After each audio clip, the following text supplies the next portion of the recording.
বন্ধুরা তোমরা কেমন আছো? মিনি কিচেনে রান্না করলাম নিরামিষ বাঁধাকপি। বাঁধাকপি রান্না করার জন্য এখানে আমি নিয়েছি বাঁধাকপি, টমেটো কুচি, আলু, মটরশুঁটি, লঙ্কা বাটা, আদা বাটা। তারপর আমি উনুনটা ধরিয়ে নিলাম। উনুনটা ধরে গেলে দিয়ে দিলাম উনুনের উপরে কড়াই। এই পাশে উনুনের উপরে বসিয়ে দিলাম জলের হাঁড়ি। এবার কড়াইতে দিয়ে দিলাম কিছুটা পরিমাণে জল। এবার কড়াইতে দিয়ে দিলাম বাঁধাকপিগুলো কড়াইতে দেওয়া হয়ে গেছে। বাঁধাকপিগুলো আমি কড়াইতে একটু চেপে চেপে দিলাম খুন্তি দিয়ে, যাতে বাইরে না পড়ে যায়। বাঁধাকপিগুলো থালাতে ঢেকে দিলাম যাতে বাঁধাকপিগুলো ভালো সেদ্ধ হয়। বাঁধাকপিগুলো সেদ্ধ বসিয়ে দেখতে পেলাম বারবার আমার উনুনটা লিভে যাচ্ছে। এবার আমি খেয়াল করে দেখলাম কড়াই থেকে উনুনের ভেতরে জল পড়ছে। এবার আমি কি করবো, কড়াই থেকে সব বাঁধাকপিগুলো থালে পরে তুলে নিলাম। তারপর সব বাঁধাকপিগুলো তুলে নেওয়া হয়ে যাওয়ার পর আমি কড়াই থেকে সব জলটা ফেলে দিলাম। বন্ধুরা দেখো, কড়াইটা এই সোজা সোজা একটা চিট ধরেছে। এটা ঠিকভাবে বোঝাও যাচ্ছে না। কড়াই থেকে জল পড়ছে বলে আমি বুঝতে পেরেছি। আমি ভাবলাম কি করবো, তারপর ভাবলাম আবার জালটা ধরাই। কড়াইতে তেল দেওয়ার পর দেখি তেলটাও পড়ে যায় কিনা। এবার দিয়ে দিলাম কড়াইতে অল্প পরিমাণে তেল। এবার কড়াইতে তেল দিয়ে দেখলাম তেলটা পড়ছে না। তেলটা কেমন যেন গ্যাজা গ্যাজা মতন হয়ে যাচ্ছে। এটা কিন্তু আমাদের বাড়ির শস্য ভাঙিয়েই তেল বানানো। অন্যদিনও এই তেল দিয়ে রান্না করি, আজকে হয়তো কড়াই ভেঙে গেছে তার জন্য এরকম হচ্ছে। তারপর আমি দিয়ে দিলাম আলুগুলো ভাজার জন্য। আলুগুলো দেওয়া হয়ে গেছে, তারপর একটু নাড়াচাড়া করে দিলাম খুন্তি দিয়ে। আলুগুলো ভাজার জন্য দিয়ে দিলাম অল্প পরিমাণে লবণ, তার সঙ্গে দিয়ে দিলাম অল্প পরিমাণে হলুদ। তারপর আবার একটু আলুগুলো নাড়াচাড়া করে দিলাম। আলুগুলো ভাজা হওয়ার জন্য কিছু সময় হতে দেবো। সময় পর আবারও আলুগুলো একটু নাড়াচাড়া করে দিলাম।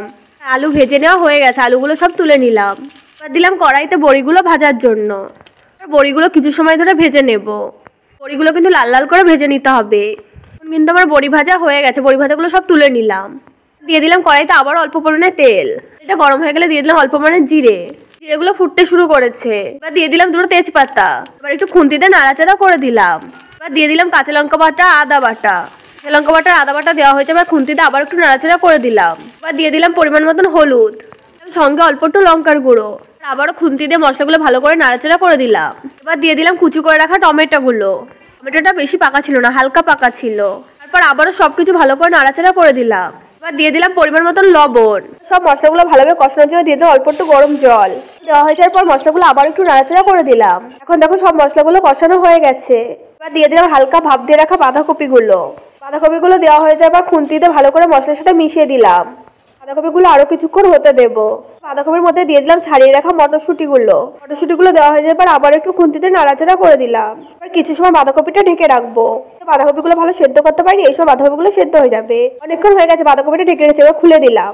বাঁধাকপিগুলো আবার একটু নাড়াচাড়া করে দিলাম। বাঁধাকপির মধ্যে দিয়ে দিলাম ভেজে রাখা আলু। এগুলো দেওয়ার পর আবার একটু খুন্তিতে নাড়াচাড়া করে দিলাম। বাঁধাকপিতে আলাদাভাবে কোনো জল দেবো না। দেখো বাঁধাকপি থেকে অনেকটা জল বেরিয়েছে। বাঁধাকপিটা শুকনো শুকনোই রান্না করব। বাঁধাকপিটা আবারও কিছু সময়ের জন্য ঢেকে রাখবো। আর এই ফাঁকে আমি ভেজে রাখা বড়িগুলো একটু ভেঙে নিচ্ছিলাম। আমি পুরো বড়িটা গুঁড়ো করে নেবো না, একটু আস্তে আস্তে রাখবো। বাঁধাকপির ঢাকনাটা আবার তুলে নেব। খুন্তিতে বাঁধাকপিটা একটু নাড়াচাড়া করে দেবো। আমি বাঁধাকপির মধ্যে দিয়ে দিলাম ভেজে রাখা বড়িগুলো। বাঁধাকপির মধ্যে বড়িগুলো দেওয়া হয়েছে, এবার আমি খুন্তিতে আবার একটু নাড়াচাড়া করে দিলাম। এখন আমার বাঁধাকপি রান্না হয়ে গেছে। বাঁধাকপি নামানোর আগে দিয়ে দেবো অল্প পরিমাণে গরম মশলা গুঁড়ো। দেওয়া হয়ে যাবে, খুন্তিতে আমি আবার একটু নাড়াচাড়া করে দিলাম। এখন আমার বাঁধাকপি রান্না কমপ্লিট, এখন বাটিতে তুলে নিলাম। আজকে ভিডিওটা কেমন লেগেছে তোমাদের কাছে অবশ্যই কমেন্ট করে জানাবে। ভিডিওটা ভালো লাগে লাইক, কমেন্ট, সাবস্ক্রাইব, শেয়ার করতে একদম ভুলবে না।